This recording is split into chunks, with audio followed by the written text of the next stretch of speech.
Welcome, dear listeners, to Terrifying Tales, where the line between reality and the supernatural is as thin as a whisper. Gather around as I recount a chilling tale of mysterious taps, messages from the beyond, and a lesson in the delicate balance between skepticism and belief. Let me take you back to the scorching summer of 1987, in the dense, humid heat of the Pacific Northwest. I was a mere 12-year-old then, an ordinary kid on summer break, spending my days alone in the quiet comfort of my home. It was an unremarkable July morning, or so I thought. My grandpa, who was living in California, had been in the hospital. They told us he was stable. Meanwhile, my grandmother, Nana, stayed back home with my uncle, keeping her company. That particular day, she decided against visiting the hospital. As the morning sun crept higher, warming the world outside, I busied myself with chores, like any good kid might. The day was shaping up to be oppressively hot, so I took care to shut all the windows and doors since air conditioning was a luxury we didn't have. With the dishes done, I moved on to vacuuming. It was then, in the solitude of my living room, that I felt it. A sharp tap, like a deliberate poke on my back. I froze, heart pounding in my chest. Who or what could have been responsible for such an unexpected touch? I was alone. I had no siblings, and there was no one else in the house. I turned around quickly, expecting to see someone standing there, but there was no one.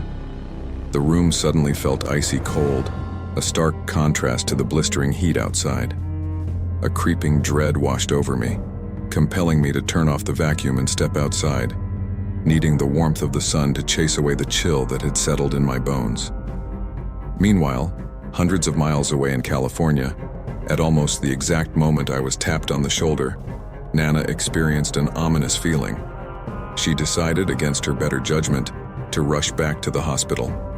There, she took Grandpa's hand, watched him open his eyes one last time, and then he passed away. I remember the moment vividly because it coincided perfectly with the time on our living room clock, 11:02 a.m. It was the same time Nana said Grandpa passed.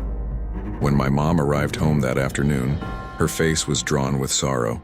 Before she even spoke, I knew the news she brought. How I knew I couldn't explain. That strange encounter left a lasting mark on me.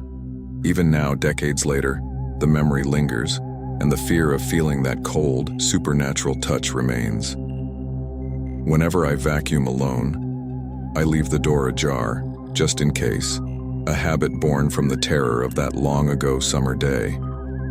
Nana confided in me that she continued to receive messages from Grandpa for the next year. My family dismissed her claims, attributing them to her grief. However, Nana was convinced. Her belief was only reinforced a few years later in 1989. She was preparing to visit my great-aunt in San Francisco when she heard Grandpa's voice clear as day, urging her not to go. Abandoning the trip, she called her sister and learned that had she gone, she would have been on the bridge when it collapsed, a disaster that claimed hundreds of lives. Was it Grandpa's protective spirit or something more sinister in disguise? That question haunted me until a friend versed in the occult shared an unnerving theory. Mischievous spirits sometimes masquerade as loved ones, imitating them with unsettling precision. It's a thought that chilled me more than any ghost story ever could. A few years later, I found myself entangled in another eerie experience. One summer day in 7th grade, I found myself at a friend's house, drawn into the questionable entertainment of a Ouija board. My mom had always warned me against such things, so I was hesitant. Still, the daylight and presence of friends convinced me it was harmless fun. We started asking questions, the planchette moving with eerie ease. "What's your name? Are you from here?" Then came the chilling answer to my friend's next question. "Are you a bad spirit?" The planchette moved decisively to yes. Nervous laughter bubbled up, but the atmosphere had shifted. My friend suggested we stop, but the girl whose house we were at insisted on continuing, her fascination unnerving. As the questions persisted, the air grew thick with tension. Finally, the other friend declared it was time to end the session. We said our goodbyes to the board, hoping to sever any connection. Just as we were about to breathe a sigh of relief, every magnet on the fridge flew off. scattering across the room like a poltergeist had thrown a tantrum. We scrambled to our feet and bolted from the house, never looking back. I never saw that girl again. She vanished from school shortly after, leaving behind a mystery that still haunts me. This marks the start of the tale. To turn this story into a 10-minute video, we'll expand on the narrative, adding further depth to the events and characters while injecting moments of humor to create an engaging balance of suspense and wit. Let's dive in further to ensure we captivate our audience for a full 10 minutes. As summer rolled on, I found solace in the mundane rituals of life, but the experience stayed with me, lingering like a shadow that never quite leaves.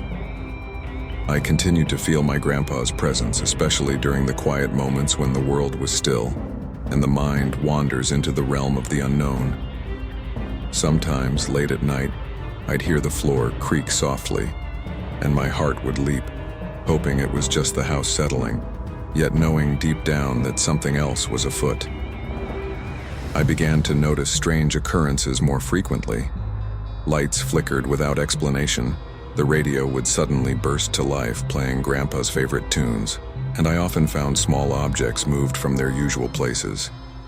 Nana told me stories of her own experiences, doors creaking open, the faint smell of Grandpa's favorite pipe tobacco wafting through the air, and sometimes, just sometimes, a feeling of warmth as if he was wrapping her in an invisible embrace. My family continued to dismiss these occurrences as mere coincidences or the product of our imaginations.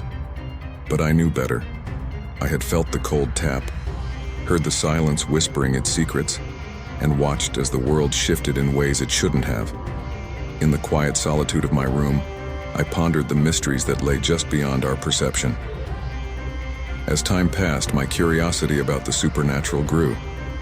I began to read books about ghosts, hauntings, and the afterlife, hoping to find answers to the questions that plagued me.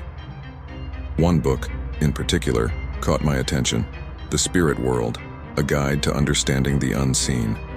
It was filled with stories of encounters with spirits, tips for recognizing signs from beyond, and advice on how to communicate with the other side safely.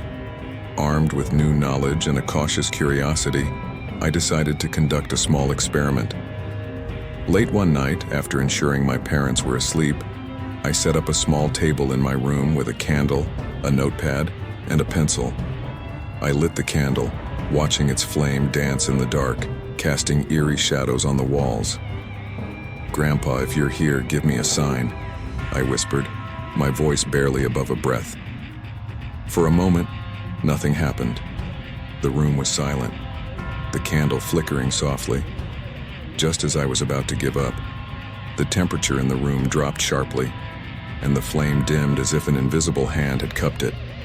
My heart raced with a mix of fear and excitement. I picked up the pencil and began to write, letting my hand move freely across the page. The words that formed on the paper were simple yet profound. Live fully. Love deeply.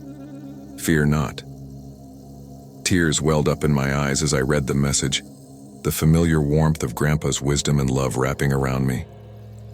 In that moment, I felt a sense of peace I hadn't known since his passing, a reassurance that he was still watching over us, guiding us from beyond the veil.